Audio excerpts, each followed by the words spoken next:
My husband and I decided we were going to try making falafels from scratch.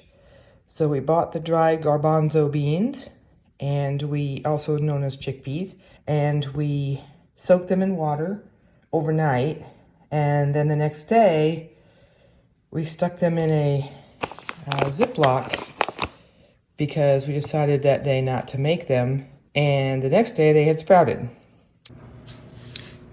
Rinse and dry completely. Once they're dry, we want to add a generous drizzle of olive oil and mix them around, spread them on the pan, and generously salt. We use Himalayan salt because it is hand-mined and not processed, and it contains way more minerals and good things for your body.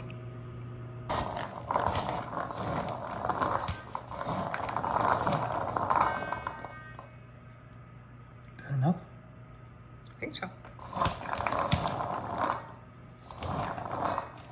If you see any skins, you can take those out. Okay, now we want to spread them on the pan. Oh, you don't want to put the salt on it and mix them up and then... No, I'm going to spread them on the pan and then salt. They get mixed while you're cooking them.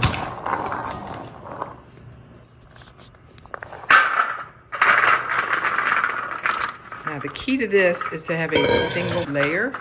You don't want any of them piled on top of others. Just sort of spread them out. And then we're going to salt.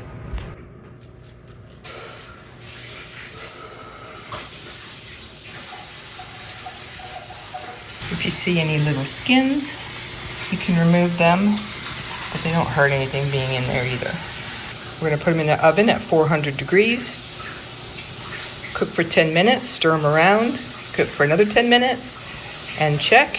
And if they need more time, we'll put them in for a little bit longer, but they should be done in 20 to 30 minutes, total cooking time. It has been 10 minutes. We are going to check on our garbanzo beans.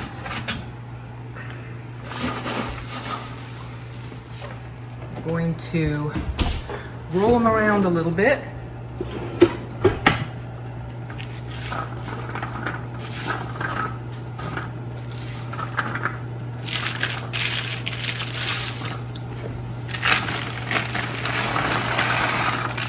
Yeah, that paper was not needed. That's much better.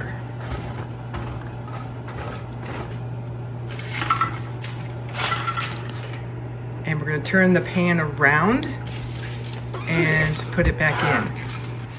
Cook for another 10 minutes. It's been another 10 minutes. We're going to take these out.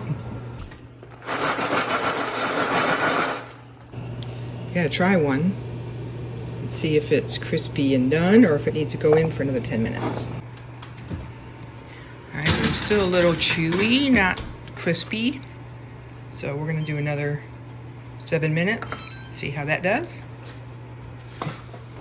It's been another 7 minutes.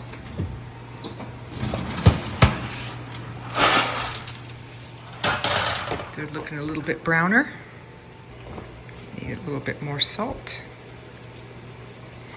Now at this point, you could add all kinds of different spices to this. My husband just likes salt, so that's what we're doing, but you could add pepper, you could add anything you wanted. They're delicious hot, but you can also cool them and store them in an airtight container. Just be sure that they're cool first.